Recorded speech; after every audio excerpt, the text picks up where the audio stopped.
वो श्रेष्ठ गति को प्राप्त कर जाता है। तो ये ऑप्शन भी केवल मनुष्य योनि में ही है, वहां तो चेंज भी नहीं कर सकते।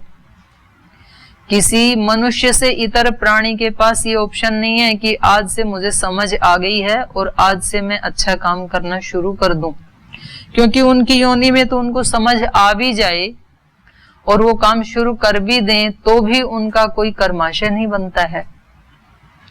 किसी गाय को ये समझ भी आ जाए कि मेरे को जीवन भर इन सब मनुष्यों को दूध पिलाना है, घी मक्खन दही सब सेवा करनी है इनकी, वो करती भी है बेचारी, तो भी उसका कोई पुण्य नहीं जुड़ेगा, क्योंकि वो भोग योनि है, वो कर्म योनि नहीं है। कोई वृक्ष कितना भी सोचे कि मैं जीवन भर सर्दी गर्मी आंधी तूफान बारिश सब सहन करूंगा और इन मनुष्यों को मैं छांव दूंगा, लकड़ी दूंगा, फल दूंगा, ऑक्सीजन दूंगा, जीवन भर सेवा करूंगा मानवता की, करता भी है, लेकिन कोई पुण्य नहीं जुड़ता है उसका, क्योंकि वो भोग योनि है। तो ये वाला विकल्प भी केवल मात्र मनुष्य को है कि जब उसकी समझ में आ जाए। गीता पढ़ करके बहुत लोगों के जीवन बदल गए ना, और आप सबके भी बदल रहे हैं और ज्यादा बदलने वाले हैं, इसीलिए पढ़ रहे हैं आप सब, हम सब, कि ये जान करके और ये परिवर्तन करने की, चेंज करने की ये अपॉर्चुनिटी भी केवल मनुष्य को ही मिली है और किसी को नहीं मिली है।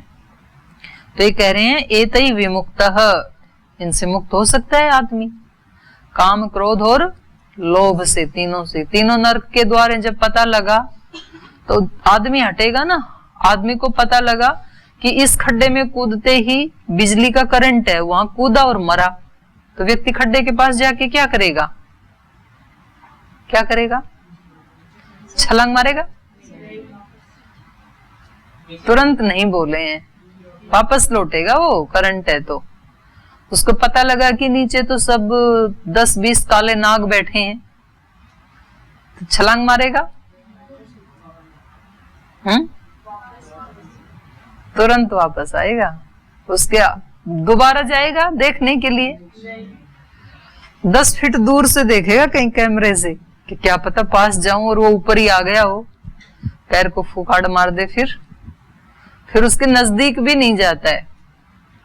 वहां समझ में आता है कि वहां खतरा है, वहां इलेक्ट्रिक करंट है, वहां आग लगी है, वहां हिंसक प्राणी है, कोई शेर है, सांप है, बिच्छू से भरा हुआ है, समझ में आता है तुरंत।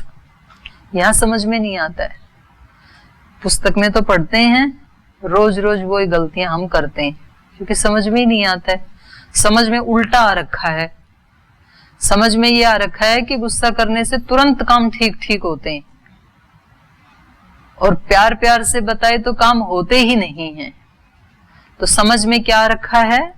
काम जरूरी है, काम होना चाहिए, चाहे वो कैसे भी हो, काम नहीं बिगड़ना चाहिए। मेरा अंतःकरण बिगड़े तो भले बिगड़े, उससे कोई दिक्कत नहीं है। ये हमें समझ में आ रखा है।